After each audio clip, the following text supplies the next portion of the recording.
Amen. Gloire à Dieu. Amen. Voilà, sachez que si vous êtes ici, ce n'est pas un effet du hasard. C'est vrai. Mais que Dieu a dirigé les circonstances afin que vous soyez là. Amen. Donc simplement d'être ici, bénissez Dieu. Amen. Même si c'est la première fois que vous venez et que vous ne connaissez pas Dieu, dites Seigneur, je te loue de ce que je suis ici. Alléluia. Parce que vous êtes au bon endroit. Vous êtes à l'endroit où vous allez pouvoir entendre la parole de Dieu. Et c'est le message le plus important qui existe sur la surface de la terre. C'est beaucoup mieux que The Voice. Amen. Amen. Amen. Ou je ne sais pas ce qu'il y avait ce soir à la télé, mais c'est beaucoup mieux d'être là. Amen. Amen. J'ai rien, hein, si vous regardez The Voice, vous faites ce que vous voulez. Mais c'est bien d'écouter la parole de Dieu. Amen. Gloire à Dieu, parce que c'est un message qui nourrit et c'est un message qui nous donne la vie. Que son nom soit béni. Amen. Est-ce que vous le croyez? Amen. Je crois que c'est important d'ouvrir la parole de Dieu maintenant. Et je voudrais l'ouvrir avec vous dans un verset particulier que vous connaissez dans la première épître de Jean, au chapitre 2e, et au verset 15. Ah, ce verset qui régit notre monde. Première épître de Jean, chapitre 2, verset 15. N'aimez point le monde, ni les choses qui sont dans le monde. Si quelqu'un aime le monde, l'amour de Père n'est point en lui, car tout ce qui est dans le monde, la convoitise de la chair, la convoitise des yeux et l'orgueil de la vie ne vient pas du Père, mais vient du monde. Et le monde passe, et sa convoitise aussi, mais celui qui fait la volonté de Dieu demeure éternellement. Amen. Amen. Gloire à Dieu. Dieu veut nous éclairer sur la réalité du monde. Les gens sont aveugles. Ils ne voient pas, ils ne comprennent pas.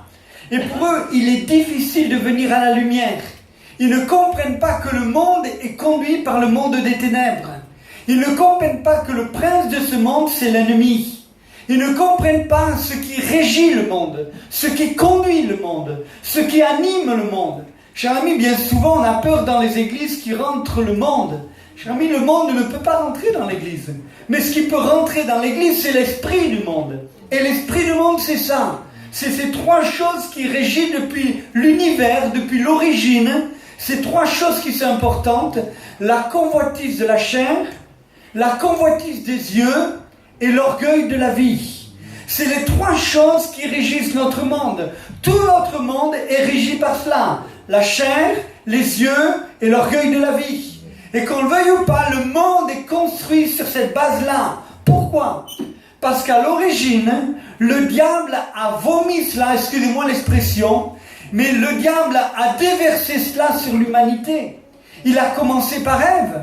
La première chose qu'il a commencé, vous vous souvenez, quand il a parlé à l'homme, il a dit à l'homme, voici, je mets au milieu du jardin un arbre dans lequel tu n'as pas le droit de te toucher. Si tu touches, tu vas mourir. Alors, cher ami, mais c'était merveilleux de vivre dans le jardin. J'aurais voulu vivre dans le jardin. Tout était magnifique. L'homme est la plus belle création. La Bible nous dit qu'il était de peu inférieur à Dieu. Hein? Amen. Il avait une connaissance extraordinaire.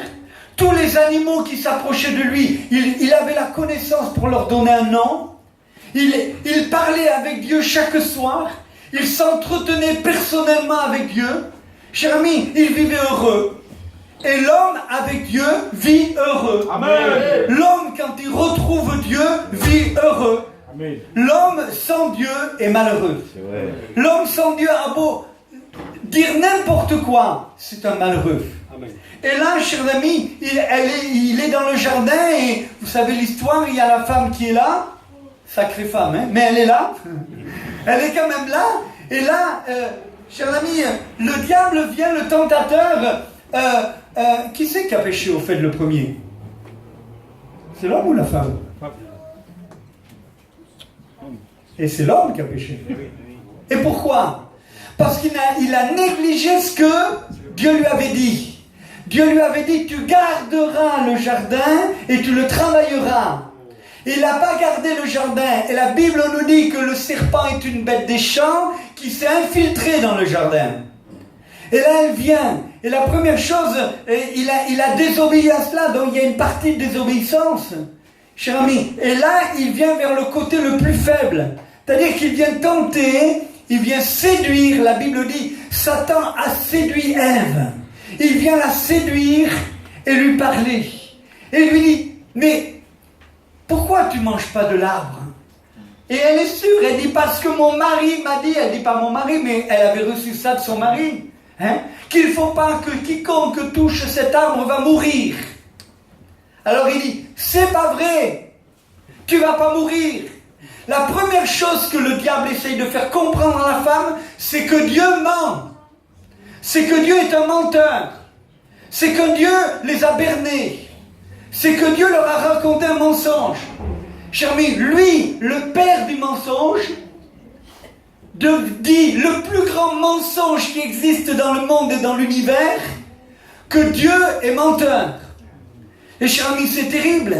Et aujourd'hui, que vous le vouliez ou pas, le Satan continue à travailler dans le monde afin de nous prouver que Dieu n'existe pas, que Dieu est un menteur, que le royaume de Dieu n'existe pas, que le paradis n'existe pas. Cher ami, il essaye par tous les moyens de nous faire croire à autre chose, mais il ne veut surtout pas qu'on croie que Dieu est la vérité. Amen. Et cher ami, pourtant Dieu est vrai. Et là, cher ami, cette femme-là, elle arrive à croire, et elle prend du fruit défendu, et elle commence à le goûter.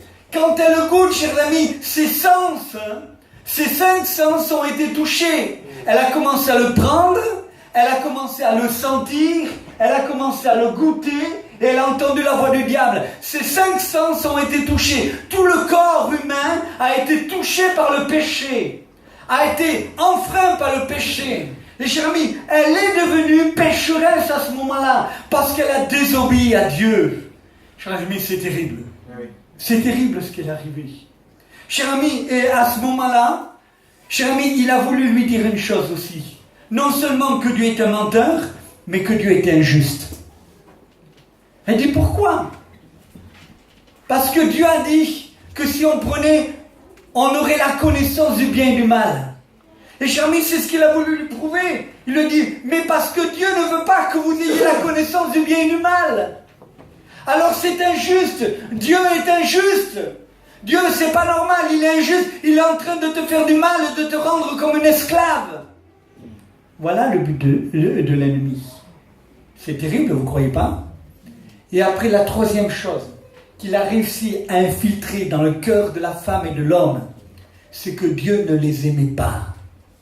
Il ne veut pas que vous touchiez de fruits parce qu'il ne vous aime pas. Et chers amis, le monde aujourd'hui nous montre un Dieu dictateur, un Dieu mauvais, un Dieu, vous savez, souvent dans la religion, on m'a dit, le petit Jésus va te punir.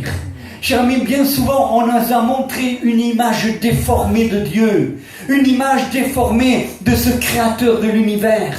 On nous a montré un Dieu qui était tyrannique, un Dieu qui nous frappait, un Dieu qui punissait. Dieu ne punit pas, chers amis. Mais Dieu est un Dieu d'amour. Je veux relever ce que le diable a essayé de nous annoncer. Je veux le détruire au nom de Jésus. Dieu est amour. Dieu ne ment pas. Dieu n'est pas injuste, mais Dieu est juste dans ses jugements. Dieu est juste dans sa sentence.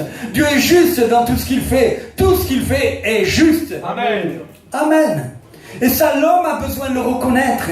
Et on a besoin de rétablir les valeurs. On a besoin de les rétablir là où elles doivent être. Cher ami, béni soit Dieu de ce que Dieu est amour. Amen. Il vous aime. Il vous aime. Que tu le crois ou pas, il t'aime.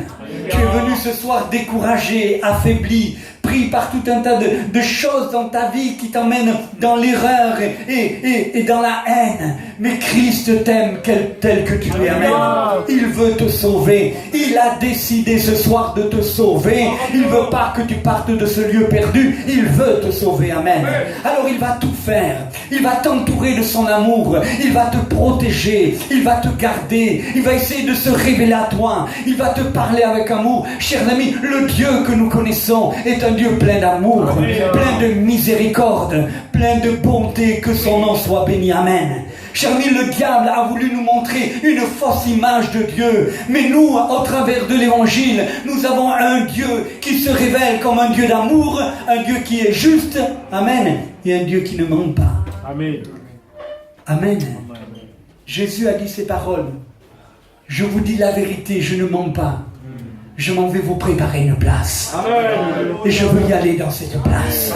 Je vais vous préparer une place. Bien-aimés, le monde existe après la mort. Chers amis, il y a 2 chemins où on peut passer l'éternité. Il n'y en a pas 3. Le purgatoire n'existe pas. Il y a 2 lieux où on passe l'éternité. Ou c'est l'enfer, ou c'est le royaume de Dieu. Mais nous vous en supplions, au nom de Jésus-Christ, soyez réconciliés avec Dieu. Cherchez Jésus-Christ. Cherchez la vérité. Et la vérité vous affranchira. Elle vous montrera, chers amis, la réalité de votre vie et le sens de votre vie. Les gens n'ont plus aucun sens de la vie. Ils savent plus, ils sont en train de errer comme ça dans le monde, en cherchant avec une seringue ou avec quelque chose à se donner un peu de bonheur, en cherchant avec une bouteille d'alcool à se donner un peu de bonheur, mais ils ne la trouvent pas. Cher ami, parce que le bonheur n'est pas là, comme le dit le chant. Le bonheur se trouve dans la personne de Jésus, alléluia. C'est celui qui te rend heureux, amen. Oui, il y a une possibilité d'être heureux dans le monde, mais le seul moyen, c'est de rencontrer Jésus et de faire la paix avec lui. Cher ami, quelque temps ça a pris, parce que le monde était pris, et a toujours été pris dans ce système convoitise des yeux, tout ce qu'on regarde. Cher ami, aujourd'hui le diable, il est un magicien pour nous montrer les choses qui sont banales, pour les montrer belles. Les choses qui sont impures, il est capable de nous les montrer pures. Les choses, chers amis, qui sont là et qui devraient au contraire nous horrifier. Aujourd'hui, chers amis, nous les trouvons bien. Je disais dernièrement, le diable a changé la mentalité de l'humanité afin que l'homme reconnaisse que le mal c'est bien et que le bien c'est mal. Je disais même dans les films d'aujourd'hui, excusez-moi et je le répète, à la fin des films d'aujourd'hui, c'est le mal qui gagne. Et les gens sont contents parce que le mal a gagné. Chers amis, de plus en plus, le diable essaye de changer notre mentalité, à de faire de nous une mentalité où on reconnaît que Dieu n'existe pas, que tout ça c'est une histoire pour les enfants, que tout ça ça ne vaut rien, que Dieu ne nous aime pas et que Dieu veut nous punir. Chers amis, Dieu ne punit pas. Dieu est c'est l'un et qu'il est pour nous sauver, pour nous délivrer. Dieu n'y punit pas, mais comme un père bien-aimé, il nous corrige. Amen. Il nous corrige pour nous remettre sur le droit chemin. Alléluia. Parce qu'il ne veut pas qu'on se perde. Alors si tu vois qu'un jour tu pars sur la droite ou tu pars sur la gauche, il va te corriger. Il va même te frapper s'il faut. Mais il veut que tu reviennes dans le droit chemin. Parce que Dieu est bon, amen. Amen. Comme un père aime ses enfants et corrige ses enfants afin de leur éviter le pire. Parce que mon père, c'est ça, vous êtes d'accord avec moi? Amen. On est dans un monde où l'enfant est roi. Pas chez les gitans. Hein. On est dans un monde où l'enfant est roi, chers amis, où on le laisse faire ce qu'il veut. Aujourd'hui, vous avez des émissions à la télé où il faut qu'un homme aille pour régler le problème entre les parents et les enfants. Parce que les enfants sont insultants. Parce qu'ils les crachent sur leurs parents. Parce qu'ils frappent leurs parents. Chers amis, ça c'est l'esprit du monde. Le monde a gagné, chers amis. Il gagne les âmes de plus en plus. Et chers amis, nous voyons que plus le monde va de l'avant et plus ça s'empire de plus en plus. Plus on entend des choses horribles, chers amis. Comment c'est possible qu'un petit garçon, qu'un jeune homme, qu'un enfant de 9 ans, chers amis, parce qu'il a vu à la télé quelque chose qu'il a attisé, pris sa petite voisine qui a 6 ans et lui enfile plusieurs coups de couteau dans le ventre. Chers amis, ça c'est l'esprit du monde. Cher ami, comment ça se fait? Alors que j'étais à Lyon, je ne sais plus à qui je racontais, je montais à la gare de Lyon pour venir ici sur Montpellier, je crois. Et d'un seul coup, j'entends un cri dans la gare. Tout le monde s'arrête. Plus personne ne bouge. Il y avait des centaines et des centaines de personnes. J'entends un cri, mon enfant. une femme était en train de se faire voler son enfant sous ses yeux. Cher ami, et la femme partait avec la poussette, et elle partait, et tout le monde essayait de l'arrêter, personne n'y arrivait, jusqu'à ce qu'un vigile qui l'arrête. Cher ami, elle apprenait pour vendre les organes de l'enfant, parce qu'elle voulait la vendre. Ça, c'est le monde. C'est un monde sale, c'est un monde mauvais, c'est un monde méchant. Je ne veux plus du monde, je veux de Jésus. Je veux rencontrer Jésus. Cher ami, c'est le monde, ça, et vous croyez que les gens s'amusent là-dedans, et vous croyez que c'est bien le monde. Le monde, chers amis, est rempli de venin mortel. Et le monde est comme un scorpion qui te bute, qui te pique et qui t'emmène dans la terreur. Voici ce qu'est le monde. Mais Jésus est venu nous racheter de l'esprit du mal. Jésus est venu nous délivrer du monde. Jésus est venu nous rendre libres, chers amis. Que c'est terrible de voir un homme comme j'ai connu qui est pris par l'alcool et qui rentre le soir chez lui et qui prend sa femme par les cheveux et qui tire dehors. Chers amis, les enfants ont peur, excusez-moi, ils se fondent sur eux, ils se cachent, ils ont peur du père et pendant des mois et des mois. Pourtant le lendemain matin, il promettait à sa femme, il dit, je te promets, je ne boirai plus. Mais chaque fois qu'il passait dans la rue, à côté des bars, l'odeur des bars l'attirait. Il avait envie d'y revenir. Il retournait à chaque fois. Il dit, je vais essayer qu'une fois. Je promets, je bois qu'un verre. Mais un verre entraînait un autre. Il est rentré dans le cycle infernal de ce monde qui amène l'homme à être plus bas, plus vil, plus ignoble. Et quand on a trop bu, c'est là où on dit des choses ignobles. Des choses qu'on regrette. Tu as été peut-être comme cela. Tu as dit des paroles à tes parents dont tu regrettes, dont tu es amer, mais les paroles sont là, elles ont été dites, elles ont blessé, elles ont fait du mal. Tu as dit des paroles à ta femme que tu regrettes. Mes chers amis, arrête de vivre avec des regrets. Il faut te repentir. Il faut demander pardon. Il faut aller voir, chers amis, ton épouse, tes parents et leur demander pardon. Tu as fait du mal à ton frère dans la chair. Tu as fait du mal peut-être à ta soeur ou à une tante ou quelqu'un. C'est le temps de te repentir et de demander pardon. Chers amis, le monde est rempli de regrets, mais il continue toujours dans la déchéance. Le monde est rempli de regrets, mais il continue toujours dans la pourriture du péché. Cher ami, mais si l'homme se repent, le ciel s'ouvre. Le ciel s'ouvre et la grâce de Dieu tombe.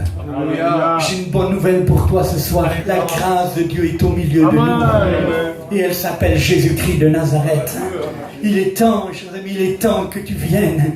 Il est temps que tu t'approches de cette grâce. Il est temps que tu cries à lui. Et voici que là, chers amis, le monde n'y arrive pas. Le monde n'y arrive pas. Des rois, par la convoitise des yeux, se sont perdus. Chers amis, des grands rois, des grands hommes extraordinaires. Pourquoi ? Parce que le monde est toujours attaché à nous, comme quelque chose qui nous colle à la peau. Et personne ne peut nous libérer. Personne ne peut nous délivrer. On essaie tout un tas de moyens. On essaie de la désintoxication, on essaie tout un tas de choses. On n'y arrive pas parce que ça nous prend le dessus. On ne peut pas s'en sortir. Seul Christ est capable de nous libérer.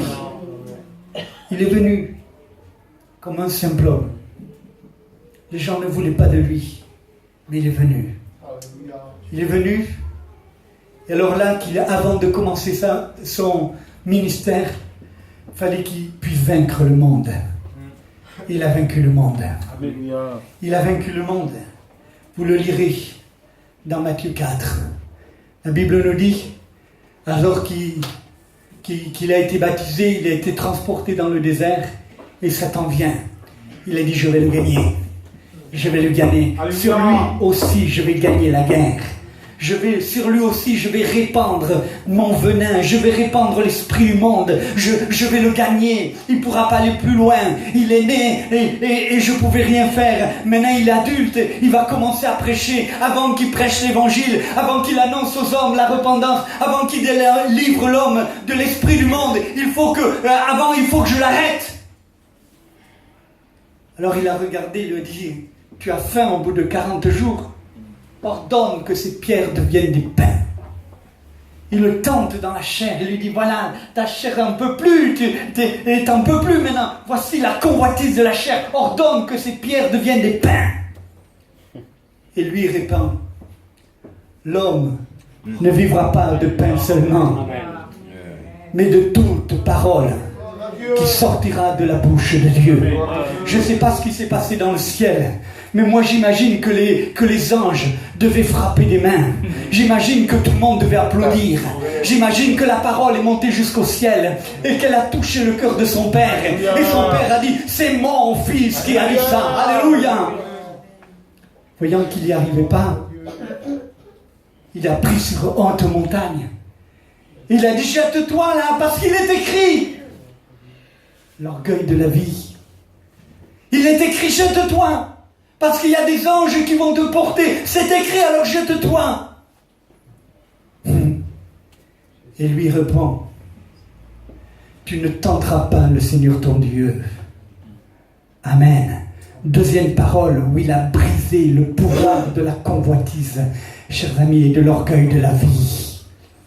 Alors voyant qu'il n'y arrive pas, il ne sait plus, parce qu'il y a déjà des éléments qui sont brisés, il y a déjà des choses qui ont été détruites, il ne sait plus comment s'en sortir. Alors, il emmène sur un lieu où il peut voir tous les royaumes du monde. Il dit, regarde tout ça, la convoitise des yeux. Il lui dit, tout ça, ça m'appartient. Si tu te prosternes et m'adores, je te le donne. C'est vrai. Jésus ne lui a pas dit qu'un menteur. C'est vrai. Le monde et toutes les choses du monde lui appartiennent. Cher ami, c'est sa possession. C'est son territoire. Cher ami, c'est son territoire à lui. Tout le monde lui appartient. Le seul territoire qui ne lui appartient pas, c'est le territoire de la croix. Cher ami, ça ne lui appartient pas. Ça appartient au Fils. Amen. Ça appartient à Dieu. Ça appartient à la grâce. Cher ami, tout le territoire, tout le monde ont été pris par Satan. Le seul territoire qu'il ne peut pas toucher, c'est le territoire de la grâce. C'est le territoire de la croix. Là où le sang a coulé, chers amis, de son front, de son côté, de son dos, et a coulé jusque le long de la croix, et qui a touché le sol. Et le sol est devenu pur, parce que tous les pécheurs qui viennent auprès de la croix reçoivent le pardon de Dieu. Et la grâce de Dieu. Alléluia. Non, il a dit Jésus. Il est écrit, tu adoreras le Seigneur ton Dieu, lui seul. Cher ami, l'ennemi, quand il a vu ça, je ne sais pas s'il avait des cheveux, mais il les a tirés sûrement. Il est parti, il l'a laissé pour attendre notre moment favorable. Je suis au jardin de Gethsemane où il pourra encore le tenter. Mais cher ami, Christ a gagné la victoire sur le monde. Il a vaincu le monde. Alléluia. Est-ce que vous le croyez? Amen. Alors tu peux être délivré du monde. Tu peux être délivré de l'esprit du monde. Tu peux être délivré des choses du monde. Cher ami, si réellement tu viens au pied de la croix et tu dis, Seigneur, je veux me revêtir et je veux me nourrir de ta parole. Alléluia. Je ne veux adorer qu'une seule personne, toi seul, Seigneur. Je ne veux pas, Seigneur, tenter mon Dieu, mais je veux vivre près de mon Dieu. Pourquoi? Parce que comme a dit le témoignage de la sœur tout à l'heure, l'ange de l'Éternel campe autour de ceux qui le craignent. Et qui c'est l'ange de l'Éternel? C'est Jésus lui-même, amen. Et Jésus campe autour de ceux qui le craignent. Béni soit Dieu. Crains Dieu. Fuis le monde. Paul écrivait à Timothée, il lui disait, fuis les passions de la jeunesse. Fuis. Cher ami, il y a des moments où dans le monde il faut fuir. Il y a des moments où il faut courir. Il y a des moments où on ne peut pas résister, où on ne faut pas essayer. Il ne faut pas faire les caïds, il ne faut pas faire l'effort et jouer avec le monde parce qu'il te frappera, parce qu'il est mauvais. Parce que, comme là, je me souviens d'un témoignage. On avait dans notre église les gens du cirque qui étaient venus. Et dans le champ du cirque, il y a des pasteurs, il y a des serviteurs de Dieu. Il y avait un jeune qui est pasteur et aussi les dompteurs de Lyon. Et il devait prêcher dans mon église. Le lendemain matin, c'était un jeune étudiant. Il devait prêcher dans mon église. Et puis, c'était le spectacle. Et là, il a l'habitude de ces lions. Et jamais à la fin du spectacle, il devait là, les lions étaient tous devant lui, il devait passer et toucher le museau à chacun. Et en passant à toucher le museau à chacun, il y a un lion qui, avec sa batte, il lui a arraché la main. On ne joue pas avec un lion. On ne joue pas avec le monde. N'essaye pas de jouer avec le monde. Il te frappera avec sa patte. Il te fera du mal. Ne joue pas avec cela. Mais c'est, chers amis, Dieu a le pouvoir de fermer la gueule des lions. Alléluia. Alléluia. Alors que Daniel était au fond de la fosse, Il était au fond de la fosse. Là, tout le monde avait décidé de le détruire. C'était fini pour sa vie. Cher ami, il est au fond de la fosse parce que simplement, il n'a pas voulu adorer autre chose que Dieu seul. Il se retrouve au fond de la fosse. Et là, le roi est tourmenté pendant toute la nuit. Parce que ça a été contre son gré. Il est tourmenté pendant toute la nuit. Il se lève le matin de bonne heure et il dit: oh Daniel, ton Dieu que tu sers avec tellement de persévérance, a-t-il pu te garder de la gueule des lions? Et Daniel du fond de la fosse: oh Dieu, sache que le Dieu que je sers avec tant de persévérance m'a délivré de la gueule du lion. J'ai sers Dieu avec persévérance. Choisis Jésus, amen. Il te délivrera de la gueule et de la patte du lion. Il va te délivrer complètement. Alors c'est le temps pour toi ce soir. Tu es sur le terrain de la croix. Tu es sur le terrain de salut. Tu es sur le terrain de Dieu. Tourne-toi vers Jésus. Laisse tomber le monde avec ses artifices. Laisse tomber le monde avec tout ce qu'il te propose. Laisse tomber le monde avec toutes ses convoitises. Laisse tomber le monde. Convoitise, c'est quelque chose que tu veux saisir, mais que tu ne pourras pas avoir. Amen. J'ai remarqué une chose dans l'homme. Chaque fois que tu demandes quelque chose et que tu l'as, tu veux encore autre chose. Et quand tu as cette chose, tu crois que ça va te rendre heureux. Mais en vérité, tu as encore besoin d'autre chose. Et chaque fois, c'est un cercle infernal. Et l'homme a toujours soif, a toujours besoin de plus. Pourquoi? Parce qu'il est toujours insatisfait. Parce que le vrai bonheur n'existe pas dans le monde. C'est faux. Le bonheur se trouve dans la personne de Jésus. Il satisfait tous mes manques. Il a satisfait tous mes manques. Si vous saviez, je vous raconterai demain mon témoignage. Mais si vous savez ce que j'ai souffert, ce que j'ai vécu, il a satisfait pleinement mon cœur. J'ai trouvé en lui un véritable sauveur. J'ai trouvé en lui celui qui me délivrait de l'esprit immonde. J'ai trouvé en lui, oh chers amis, la tentation existe et tous les hommes sont tentés et le diable essaye et c'est une guerre infernale et chers amis, cette guerre va durer jusque dans le ciel. Mes chers amis, alors que je suis moins pas capable, comme vous, je ne suis pas capable de lutter contre le monde. Je ne suis pas capable de lutter contre une puissance aussi mauvaise. Alors pour lui rappeler que ce n'est pas moi qui combat, chaque jour je prends ma croix et je la traîne. Et quand il me voit avec la croix, il ne peut pas me toucher. Quand il me voit avec la croix sur l'épaule, il ne peut pas me renverser. Quand il le voit sur la croix, il peut faire ce qu'il veut. Il peut me mentir. Il peut me dire que Dieu ne m'aime pas. Il peut me raconter tout un tas d'histoires. Il y a la croix sur ma vie. Cher ami, quand tu as la croix, c'est ce que je veux ce soir. C'est non pas planter la croix dans ton intelligence, mais je veux qu'elle soit plantée dans ton cœur. Afin que ton cœur ne soit plus un terrain du monde, mais que ton cœur soit le terrain de Dieu. Et que la Dieu puisse y déverser son sang avec abondance. Et qu'il te lave et qu'il te purifie. Qui veut de Jésus ce soir? Qui veut le rencontrer ce soir? Qui veut être délivré de l'esprit du monde ce soir? Qui veut se jeter à ses pieds et dire: Seigneur, je veux être sur ton terrain, Seigneur. Je vais te suivre. Alléluia. Vous savez, je dis souvent cette chose. C'est pas Jésus ne nous oblige pas. C'est une invitation. Amen. Il dit: si tu veux être mon disciple. Chers amis, il n'est pas là pour te forcer à venir. Il n'est pas là pour t'obliger. Tu es libre de l'accepter ou de le refuser. Tu es libre de dire: mais moi je crois ce que le diable me dit. Je crois que tu es un menteur. Je crois que... Seigneur, même ça c'est blasphémé. Chers amis, Dieu vous aime. Amen. Le diable vous ment. Tout ce qu'il vous propose n'est que mensonge. C'est un hypocrite. Il est rusé. Il veut saccager. Il veut détruire l'œuvre de Dieu.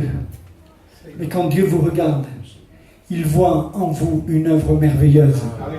Il veut faire de vous quelqu'un de spécial. Il veut faire quelqu'un de vous, chers amis, parce que j'aime ce que dit Jérémie. Il a des projets pour vous. Non pas des projets de malheur, mais des projets de bonheur. Il veut vous bénir. Il veut vous sauver. Il veut vous délivrer. Il veut vous guérir.